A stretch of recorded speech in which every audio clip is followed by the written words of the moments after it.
Welcome to the Cook Group's podcast, What's Cooking in Litigation, with your host, Brian Wacker. In each episode, you'll meet industry leaders, innovators, and educators in litigation. We'll discuss the latest advancements, efficient practices, and strategic updates. You can find this show on all the major platforms, including YouTube, LinkedIn, Facebook, Apple Podcasts, Spotify, and on our website, cookgrouplegal.com. Now here's the host of What's Cooking in Litigation, Brian Wacker. Hello, and welcome back to another edition of What's Cooking in Litigation. I am your host, Brian Wacker. As you know, each week we've been breaking down trends in litigation and chatting with some pretty sharp minds in the industry, including those within our firm, the Cook Group. This week, we're taking a bit of a detour away from what has been our normal course, which is talking about the substance of the law. And instead, we're talking about some trends in the practice of the law, specifically with respect to technology, which, whether we attorneys like to admit it or not, is a very important component of what we do, and it is changing at a rate that I don't think a lot of us really understand or are able to keep up with. So in order to help explain some of that and talk about some of the things we're doing here at the Cook Group, I've brought on our Chief Technology Officer and Chief Information Officer, Noah Oliphant. Noah, welcome. Thank you, Brian. Very excited. Yeah, thanks for joining us, and thanks for putting on a collared shirt. I know that's probably a difficult undertaking for you non-lawyers out there. Absolutely, I'm happy to dress up for the podcast. Exactly, yeah, because people are really coming for the look of it. They're just coming to see the window dressing that we put on every week. Yes. So, Noah, before we jump into some of the work you're doing and more specifically the cookbook, which is a really exciting product we have at the Cook Group, I want to talk to you a bit more about sort of your background. Can you kind of give us the 10,000-foot view of your education background and how it came to that you as a non-lawyer ended up working for a law firm? Yeah, I think it's a fun story. It starts with my time at Northwestern University. I went to school with one of the founding members of the firm, and he and I had stayed close friends and always kind of chatted a lot about our different work experiences. We'd always kind of thought maybe we would have a chance to work together, and he was part of the group that started the firm and asked me to help them at a very initial stage start up their firm from a technology perspective. I've been thinking about computers basically my whole life. I've always had a passion for it. I taught myself to program when I was 13, which sounds pretty nerdy, but really it was just one of many hobbies back then. I couldn't sit still. So there were a lot of things that I taught myself, and programming happened to be one of them. I didn't think that I would end up working in technology. Really, at the start of my college career, I didn't study much computers, but I ended up kind of being drawn back to it just because of that passion for that subject. Yeah. So when you were sort of approached to sort of, talking about the Cook Group and sort of what it was going to be and how we were going to set ourselves apart, so to speak, from other firms. I wasn't around back then. I joined about a year after the fact, but it strikes me as I've been told from a number of times, and I've lived it now since I've been here, that there were some certain goals that you guys had that said, we're going to try to do things a little differently. We're going to try to incorporate technology a little more than the average firm. Can you talk about that? Yeah, it was really exciting because we had a really greenfield experience where we were able to kind of define our own culture, not even from a technology perspective, but just from an operational efficiency, being modern, and how we approached everything that we're trying to do. Of course, there were certain things that we had to sort out and get running very quickly at the start of the firm, but it was always a goal and a cultural kind of emphasis to be modern and effective and efficient in anything that we were building and designing as part of our experience of working at the firm, but also in delivering our services. So it's been a fun journey because we've been able to keep those concepts in mind while building out, I think, a pretty sophisticated and interesting system around it. Yeah. I often tell this story early on in my career. Law firms are just famously slow to adapt, right? And that's for a number of different reasons, not least of which is lawyers just think they know the best way to do something and they don't like to change unless they have to, right? And you said it, not me. Right, exactly. Well, I tell the story often. I had a senior partner in my prior firm, my first firm I worked for, who would work while he was on vacation, and he liked to go on vacation to Europe. He had a place there, but he was always resistant to getting a computer. He just refused to get a computer, refused to have a laptop, but he wanted to maintain correspondence on his cases, and so he would have other opposing counsel and clients fax, or he would receive emails through his secretary.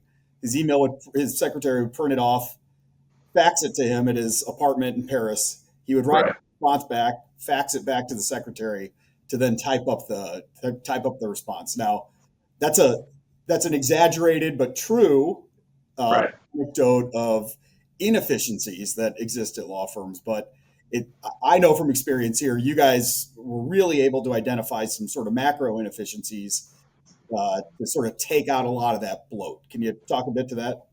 Yeah, sure. So, traditionally, a lot of the systems that are the primary applications within a law practice would be document management and case management, and email is a big piece of that as well.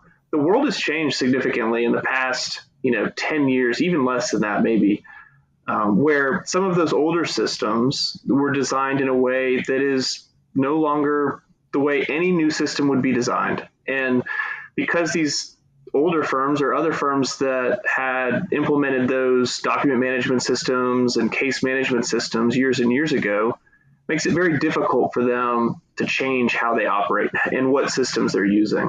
So the fact that we were able to kind of start fresh with the newer technology, the newer concepts that make it easier to secure and easier to be compliant in many ways, but also deliver, I think, a better experience to our attorneys in practicing law.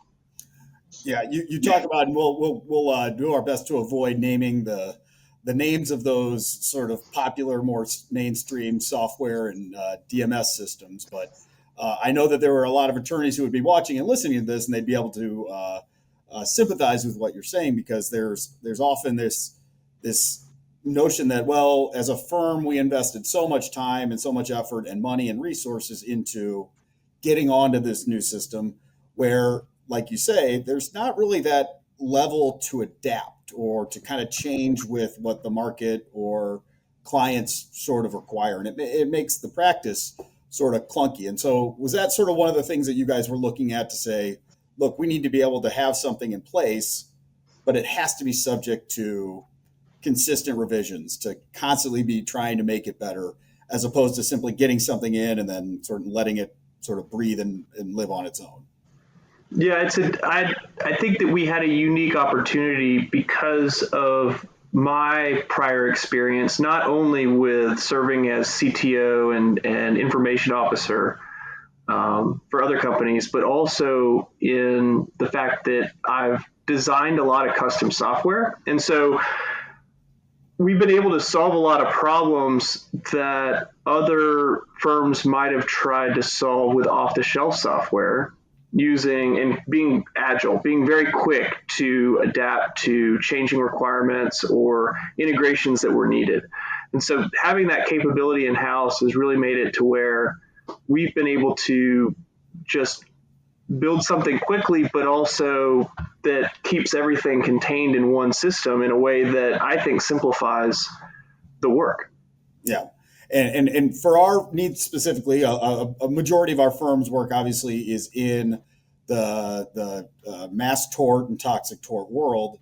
And there are some of our own sort of specific needs in that world that are, once again, constantly changing, but also are different than what is necessarily offered by some of these commercial platforms, right? Yeah, so I think every firm believes that they're different from the others, but we really are, in many respects because of the toxic tort and mass tort focus. We've got some unique billing requirements where we've really created some efficiencies around taking time entry and making it to where it flows in a way behind the scenes very smoothly. And having that capability has been really important for limiting our operational cost. We've got some people behind the scenes that work in these systems every single day, not just the attorneys billing their time, but the people that are then turning around and working on the billing side of things or the fulfillment side of things in any manner. Those fulfillment roles can be simplified with automations and efficiencies using custom software. And so the fact that we've got that kind of working is really nice for us, I believe. Yeah, I mean, what I was going to say is I can say that, in terms of being a lawyer who's worked in a law firm for 17 years now, the one thing that, you're most loath to actually have to do at any given point is record your time. And Right. the sort of administrative time that goes into that, which in many ways, it on a client facing level, it's irritating because it's less time I have to actually perform legal work for them, right? Right. But then on an internal level, it's less time I have to actually bill out my time and get the value for, because I can't bill them for the time I'm taking to type in my entries. So I think in terms of that alone, I think you're singing to the choir of attorneys, so to speak.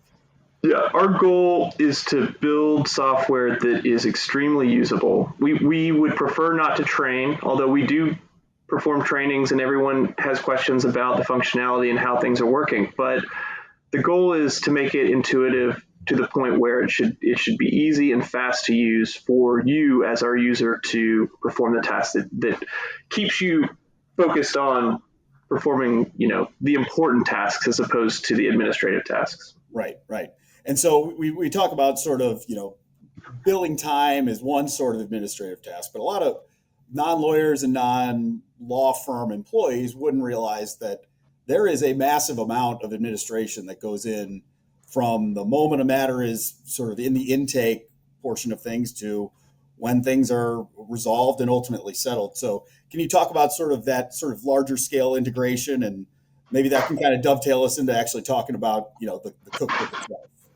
Yeah, sure. So, especially with toxic tort, mass tort, we have the problem of volume. We have many, many cases as opposed to dealing with dozens of cases. Attorneys might be trying to keep up with 100 cases or more. And so it's one of these situations where we have to create back-end systems and automations in order to make sure that we just don't drown in the noise from like court filings, for instance, or everyone should know exactly what appearances they're assigned to without having to keep up with the dozens of other appearances that might be happening that day within the firm. And so there's just been a lot of thought about creating a system that is very tailored for the experience of the individual attorney and giving them exactly what they need to see without having to see everything else. And so, we want to make all the data accessible. It should all be accessible to everyone, but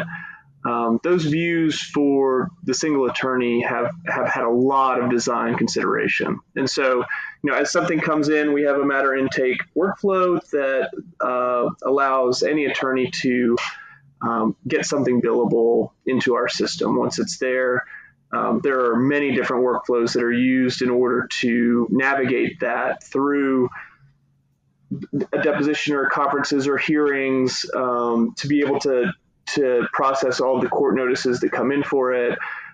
We have a whole settlement tracking workflow. I mean, there's just every piece of our litigation has been kind of massaged into these different pathways that make us more efficient in processing a case from intake to what I would call completion. So you said a word there that I think may give some people some pause, or it may be conflated with other words. You said automation. This is still a human-driven workflow, human-driven top-down system. It's not, and this is probably the most misunderstood thing I think probably out there in the legal world today. It's not AI or it's not artificial intelligence. It's just automating and creating more efficiencies with actual humans doing that work, right?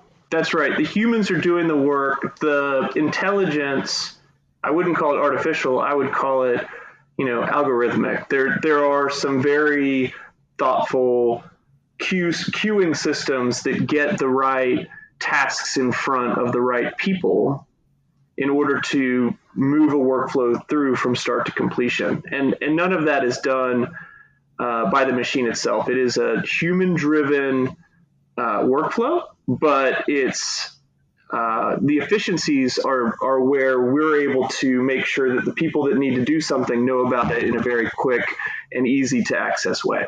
All right. So I'm hesitant to call it the end product because, as I know, this is a constant work in progress and continuing to improve. But that is all sort of over time taken the form of what we call now the cookbook. Yeah.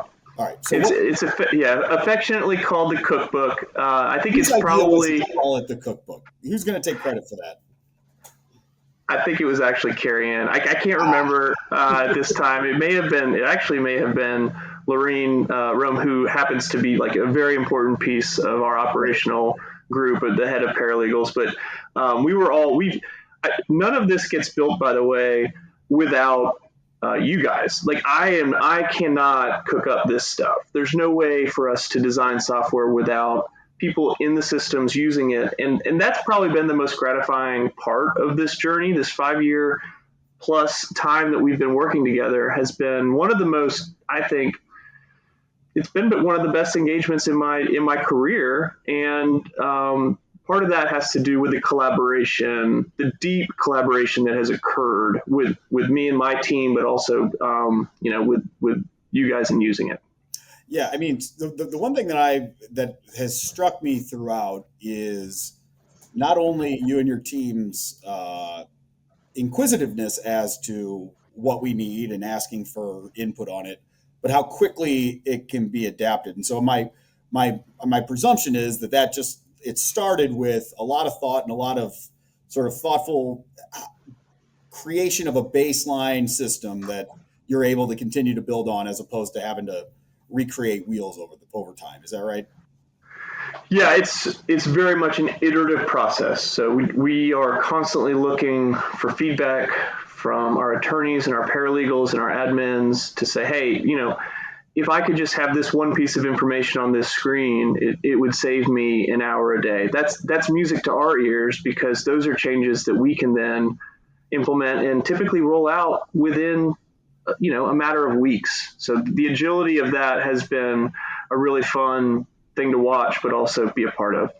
Speaking of agility, I can get on Cookbook with the right credentials, of course, from anywhere in the world at any given time, right? Yeah, that's a nice piece of it, is that it's built on very modern infrastructure. It has tight security controls and passes all of the tests that you would expect it to pass. But we've made it to where it's available to you anywhere where you can pass your multi-factor, which I know that's a buzzword that everyone loves to hear about. But anywhere that you can get in an authorized way, you can access a lot of information from just about anywhere. Recently, as sort of a goof, I shaved my face to only have a mustache, and the multi-factor wasn't working very well. Oh, no. It was like, Brian, you look too attractive. Something must be wrong here. And it was very difficult for me to get in. Well, I have an identical twin brother, going back to my background, and we always joke that I can open his phone. So, it's one of those things. Have you ever tried that? No. It's kind of weird. No. Yeah. All right. So we got a couple of minutes left. I'll put you on the spot with a couple questions. I mean, I've asked this to basically everybody else on the podcast with respect to what they were, their specialty. But, I feel like I've seen more change in the practice of law over the past 2 or 3 years than I saw in the first 15 of my career. It's coming very quick. And I think a lot of people have some, resistance to change, but there's a lot of folks that are concerned about what all this means for their job security and what their roles in law firms going forward. What are sort of the short to near term challenges that you see in terms of, continuing to, compliance requirements or whatever it is? What are sort of the near term challenges that you're worried about, or that are not keeping you up at night, but you're trying to stay on the front end of? It's a great question. A lot of my concern is around security, making sure that the sophistication of the types of attacks that firms of all sizes have started to receive is only increasing. And so I think that, a lot of what I'm thinking about lately is how to combat that, and what additional, how to protect our firm better from those types of things.